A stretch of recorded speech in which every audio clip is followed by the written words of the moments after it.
আসসালামু আলাইকুম রাহমাতুল্লাহি ওয়া বারাকাতুহু।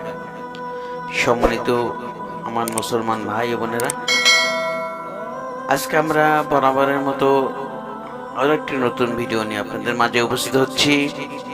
তা হচ্ছে ইসলামে অন্যের দোষ খুঁজে বেড়ানো পাপ।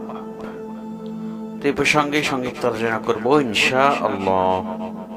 তো আপনারা অবশ্যই আমার চ্যানেলটি সাবস্ক্রাইব করে পাশে থাকবেন।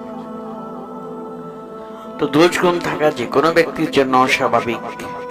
কোনো ব্যক্তির যদি মন্দ গুণ থাকে তাহলে তার সেসব গুণ প্রকাশ করা ও দোষ খুঁজে বেড়ার ক্ষেত্রে ইসলাম নিরুৎসাহিত করে থাকে।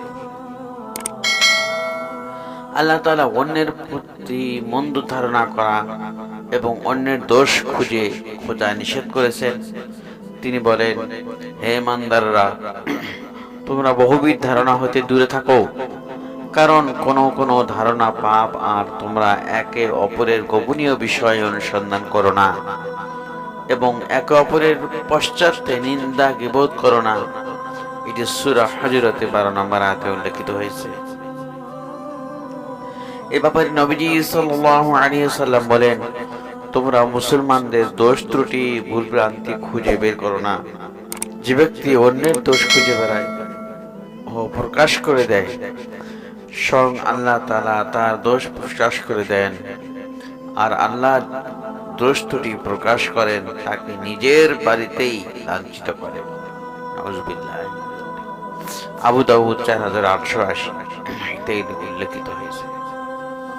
এমনকি নিজের পাপ প্রকাশ করাও গুনাহ।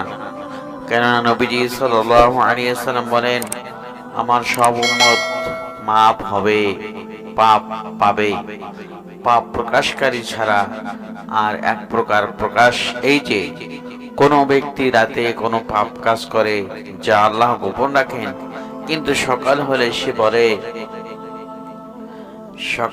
সে বলে বেড়ায়, হে অমুক, আমি আজ রাতে এই কাজ করেছি, অথচ সে এমন অবস্থায় রাত অতিবাহিত করেছিল যে আল্লাহ তাআলা তার পাপ গোপন রেখেছিলেন, কিন্তু সে সকালে উঠে তার উপর আল্লাহর আবৃত পর্দা খুলে ফেলে। বুখারী 6069 উল্লেখিত এটি।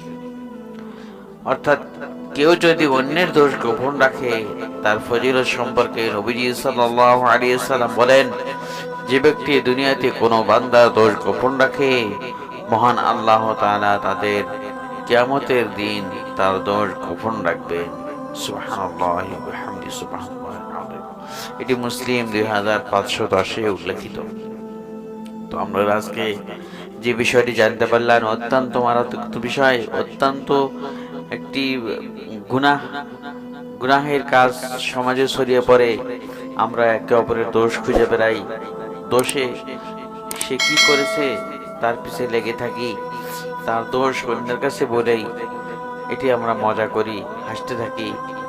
একজন যদি সে খুবই কষ্টে থাকে, একজনকে কেউ লাঞ্ছিত করলে সে লাঞ্ছিত দেখে অপরকে আমরা হাসি, তার দেখে আমরা হাসাহাসি করি। এটি খুবই খারাপ, খুবই মহাগুনাহ, কবিরা গুনাহ। আল্লাহ তাআলা আমাদের সবাইকে এই সমস্ত গুনাহ থেকে বেঁচে থাকার তৌফিক দান করুক। আমিন।